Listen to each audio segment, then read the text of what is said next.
Hey, my name is Brian Fisher here with iZotope, and today I'm going to be talking about how to get wider and fatter mixes or masters using Ozone.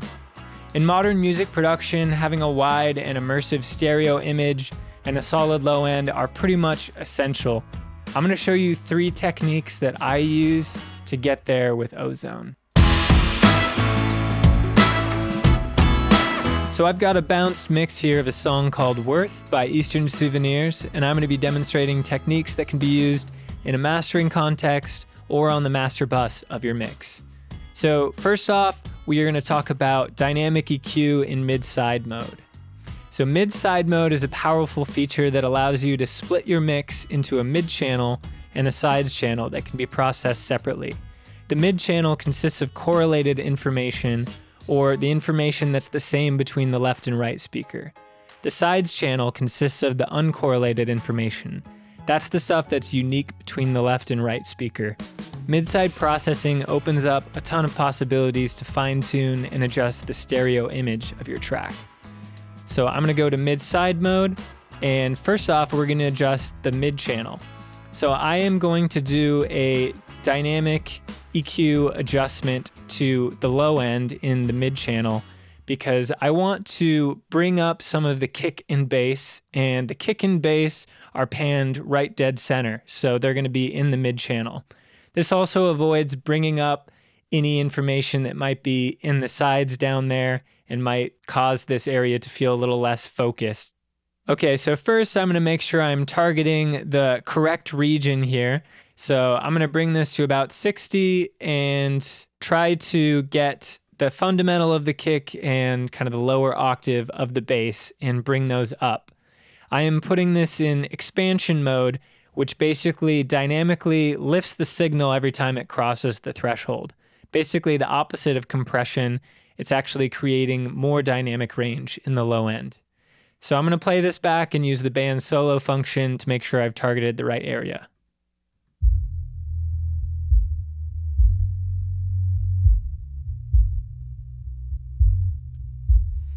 Awesome. And I'm going to play this back and adjust the threshold until I see this band lifting every time the kick hits.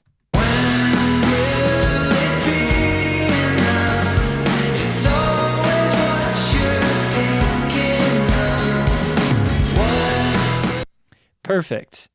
Next, I am going to add a static EQ boost by going to the expanded details area and changing the offset to 1 dB.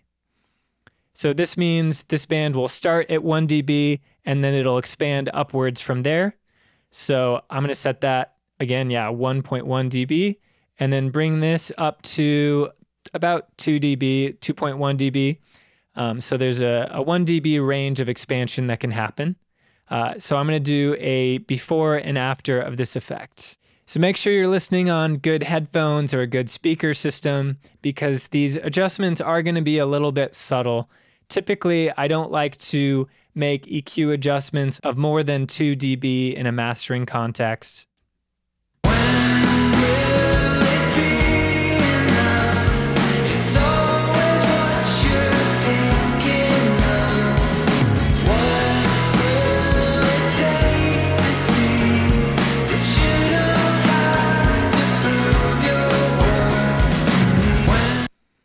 All right, next we're going to go to the sides channel, and I am going to boost a high shelf. I'm going to put it in expansion mode just like we did before, and I am trying to basically bring a little bit more brightness and airiness to the mix while also giving it a little bit of kind of a spatial widening effect to the shakers, the tambourine, some of the other high frequency panned elements in the mix. I am going to solo the sides channel and then solo this band so you can hear exactly what we're boosting.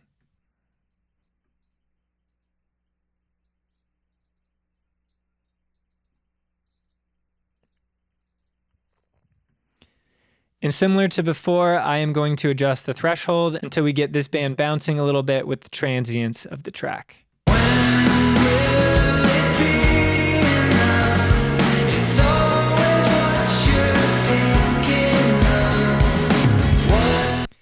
And I'm going to adjust the offset again to about 1 dB or so. So bringing the shelf down is going to create even more perceived width the more mid-range we include. But beware, because you can also end up changing the balance of the instruments in this area. I have some hard panned guitars, and this is going to, in effect, raise the volume of those compared to the other elements. You might want to do that, but just keep that in mind while making these adjustments. I'm going to keep this focus on more of the high-end percussion for this example. All right, here is a before and after.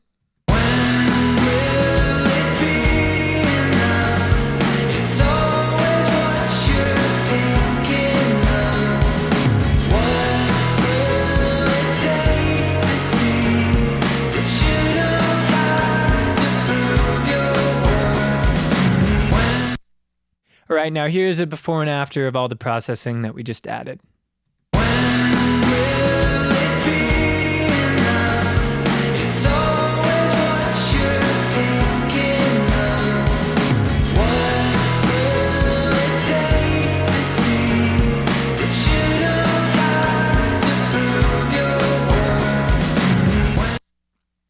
All right, so next up, we're going to use the exciter, and just like last time, I'm going to put it in mid-side mode.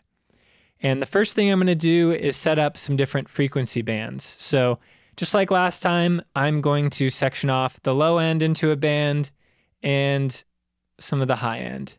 So we have mid-range, high end, and low end, all on different bands, and we can choose different types of saturation for those.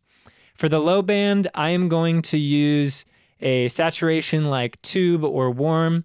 Using one of these types generates more second order harmonics and will create more perceived fullness in the bass. I personally like the warm algorithm, so I'm going to start with that. Next, I'm going to play this back and bring up the amount until I start to notice a difference, and then maybe back off a little bit.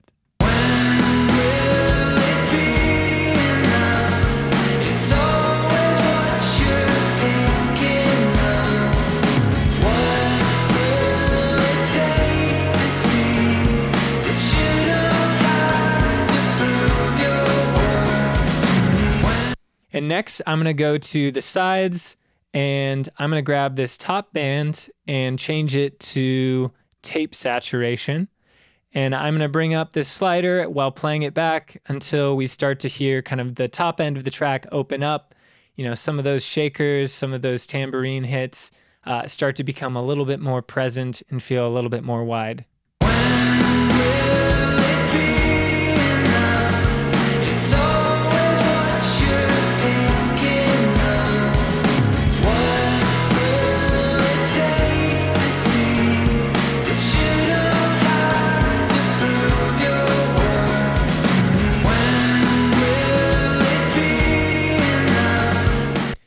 All right, and then last, I am going to go ahead and actually add a little bit of width to the mid-range. I'm going to use tape, and I'm going to be a little bit more conservative on this one. Again, I don't want to bring up the volume of the guitars and the sides too much.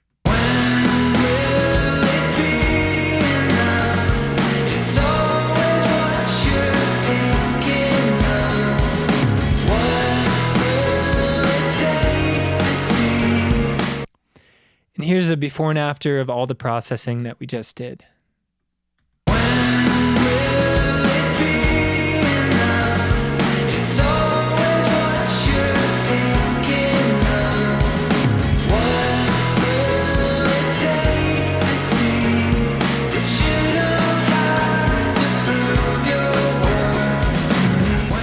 All right, for my last technique, I'm going to use an instance of low-end focus and imager to create a little bit more punchiness in the low end and more width up top. So we're going to start with low-end focus. Similar to before, I'm going to set the band around 100 hertz and below to target that kick in lower octave of the bass. There's two different modes, punchy and smooth, and you can add more or less contrast to the low end. So this can serve to really bring out the transience of the kick or the bass, or the opposite, kind of glue them together. And for those of you that don't know, low-end focus is designed to allow you to alter the spectral contrast between the low and high-level signals within the action area here.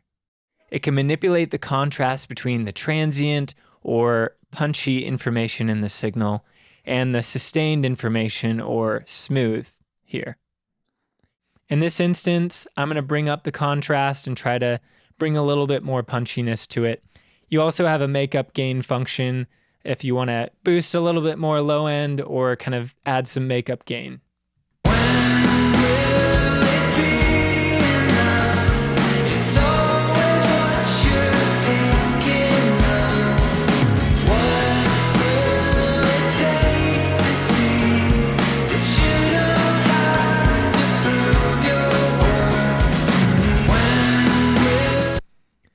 All right, next we're going to go to Imager, and I'm going to set up some frequency bands just like before at about 6 kilohertz and a crossover down at 100.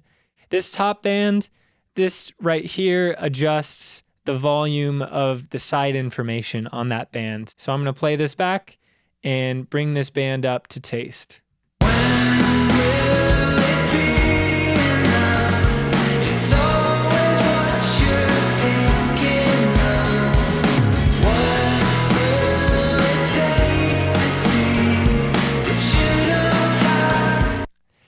And I'm going to add in a little bit of the mid-range band as well.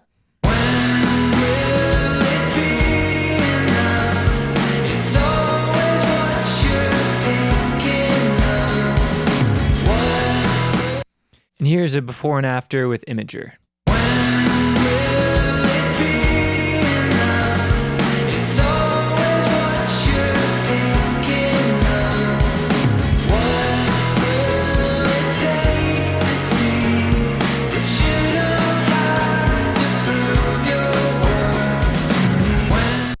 So here's a before and after with all the processing that we just added.